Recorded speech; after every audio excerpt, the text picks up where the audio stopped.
السلام علیکم ورحمۃ اللہ وبرکاتہ۔ ناظرین کیسے ہیں آپ؟ اللہ تعالیٰ آپ کو ہمیشہ خوش رکھے، اللہ تعالیٰ آپ کو صحت و تندرستی دے۔ ناظرین آج جس ٹاپک پہ میں بات کرنے لگا ہوں وہ ٹاپک ہے اختلاجی قلب، یعنی دل کا تیزی سے دھڑکنا۔ یہ کیوں ہوتا ہے، اس کی علامات کیا ہیں اور اس کا علاج کیا ہے، تو اس کے اوپر آج ہم تفصیل سے بات کریں گے۔ لیکن ویڈیو شروع کرنے سے پہلے ایک چھوٹی سی میں گزارش رکھوں گا کہ آپ نے اگر ابھی تک میرے اس چینل کو سبسکرائب نہیں کیا تو لال فون سے جو لکھا ہوا ہے سبسکرائب، تو اس کو آپ دبا دیں۔ اس کے ساتھ ہی بیل آئیکن کا بٹن آئے گا تو اس کو بھی آپ پریس کر دیں گے، تو اس سے یہ ہوگا کہ میری ہر آنے والی ویڈیو کا نوٹیفیکیشن، اس کا اطلاع آپ کو مل جائے گی کہ ابھی میں نے یہ نیو ویڈیو آج جو ہے اپلوڈ کی ہے۔ تو ناظرین لائک کا بٹن بھی آپ بھول جاتے ہیں تو پلیز لائک بھی آپ ابھی کر دیں، پھر آپ بعد میں بھول جائیں گے۔ اگر آپ کو ویڈیو پسند آئے تو پھر شیئر بھی کر دیجیے گا اور کمنٹس کے اندر ضرور بتائیے گا کہ یہ ویڈیو آپ کو کیسی لگی۔ تو ویڈیو کو آپ آخر تک دیکھنا، تو پھر انشاءاللہ آپ ایک اچھی معلومات حاصل کر پائیں گے، مفید معلومات آپ حاصل کر پائیں گے۔ تو ویڈیو کو لازماً آپ آخر تک دیکھیے گا، میرے ساتھ رہیے گا۔ تو ناظرین اب آتے ہیں ہم ٹاپک کی طرف کہ یہ اختلاج قلب یعنی دل کی تیزی یہ کیوں ہو جاتی ہے۔ دراصل جب دل کے اندر تحریک پیدا ہوتی ہے، یعنی جب ترشی و تیزابیت، ہمیشہ یاد رکھیے گا کہ دل کی تیزی ترشی و تیزابیت سے بڑھتی ہے۔ دل کی کمزوری ترشی و تیزابیت کی کمی سے ہوتی ہے۔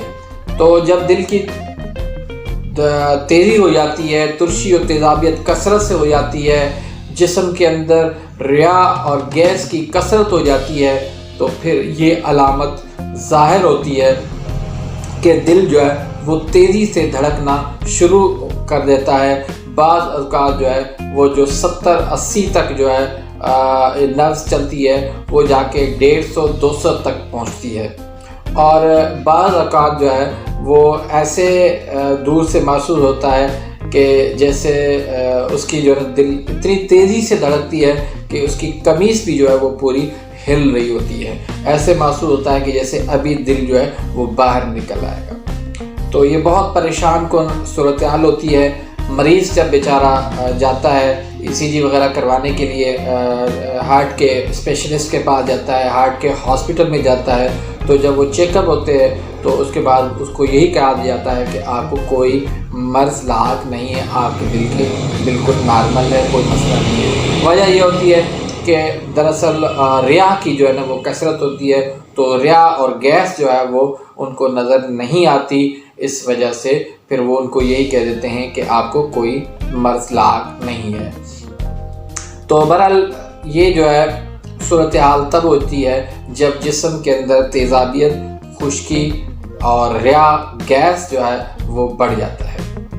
تو بعض مریضوں کو جو ہے نا یہ شکایت جو ہے نا وہ دوروں کے ساتھ بھی ہو جاتی ہے، یعنی کہ دورے سے پہلے پیٹ میں مریض جو ہے نا وہ ریا اور گیس جو ہے نا وہ محسوس کرتا ہے۔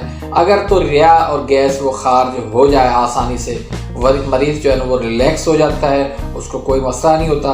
لیکن اگر وہ ریا جو ہے وہ خارج نہ ہو تو پھر مریض کے لیے پریشانی بڑھ جاتی ہے، اور مریض کے ساتھ ہوتا کیا ہے کہ بائیں کندھے کے نیچے سرسراہٹ محسوس ہوتی ہے، اور جو ہے دل کی جگہ پر وہ کبھی کبھار جو ہے وہ درد بھی شروع ہو جاتا ہے، اور دل کی دھڑکن جو ہے بہت تیزی کے ساتھ وہ دھڑکنا شروع ہو جاتی ہے۔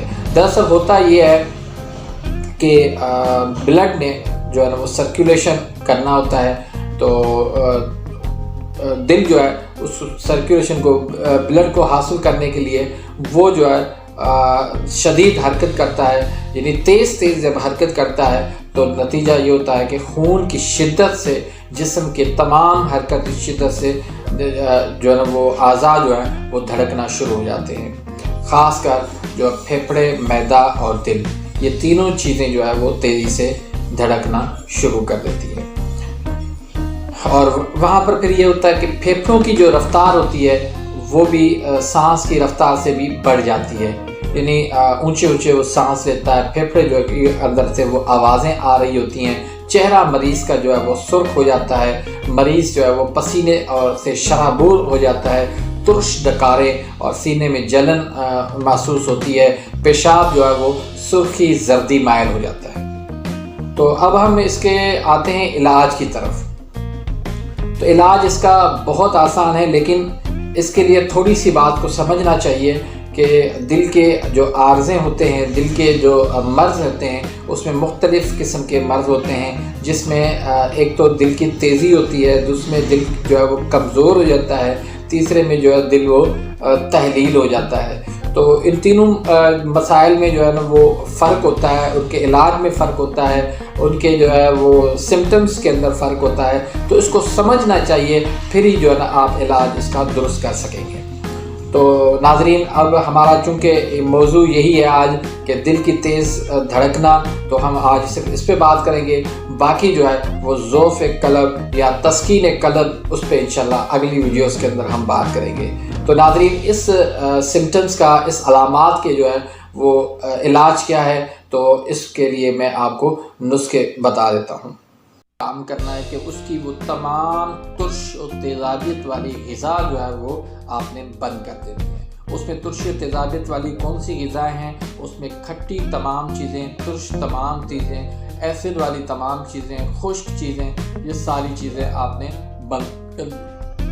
اس کے بعد آپ نے بیرونی علاج کے لیے آپ نے آب اشر 5 تولہ لینا ہے، خشک کافور جو ہے وہ 3 ماشا لینا ہے، روغن تاربین آپ نے 1 تولہ لینا ہے، اور کسٹر آئل جو ہے آپ نے 5 تولہ لینا ہے۔ اول آپ نے کیا کرنا ہے، کسٹر آئل اور آب اشر کو آگ پر آپ نے پکانا ہے۔ جب پانی جل جائے تو آپ اس کو پل لیں، مشک کافور کو آپ تاربین میں حل کر کے کسٹر آئل میں آپ ملا دیں۔ تو اس کو کیا کرنا ہے کہ آپ نے مقام قلب کو، یعنی دل کو اور سینے پر آپ نے نیم گرم سے اس کی آپ نے مالش کرنی ہے۔ دوسرا آپ نے نسخہ لکھ لیں، اس میں ہے مرچ سیاہ اور ریوت خطائی، یہ دونوں ہم وزن لینے ہیں، ان کو آپ باریک صفوف بنا لیں اور ان کے 500 mg کے کیپسول بن لیں۔ دن میں 4 مرتبہ آپ ان کو دیں، 1 کیپسول اجوائن کے کاوے کے ساتھ، ٹھیک ہے۔ تیسرا جو نسخہ ہے اس میں آپ سہاگا لے لیں، نوشادر ٹھکری لے لیں اور الائچی چھوٹی لے لیں، زیرہ سفید لے لیں اور گل سرخ لے لیں۔ سب ہم وزن لے کر ان کو باریک صفوف بنا لیں اور 500 mg کے کیپسول بھر کے صبح، دوپہر، شام یا پھر 4 مرتبہ 1 کیپسول دیں، اور اگر قبض ہے تو آپ ان کو گل قند کھلائیں۔ انشاءاللہ اللہ کے فضل کرم سے بہت جلد جو ہے ان کی یہ علامات دور ہو جائیں گی، اور دل کا جو ہے وہ بہت جو زور زور سے دھڑکنا وہ اعتدال میں آ جائے گا، اور اس مرض سے مریض کی جان چھوٹ جائے گی۔ تو اپنی دعاؤں میں یاد رکھیے گا، اس کمنٹس کے ویڈیو کے بارے میں کمنٹس ضرور دیجیے گا کہ یہ ویڈیو کیسی لگی۔ اللہ حافظ۔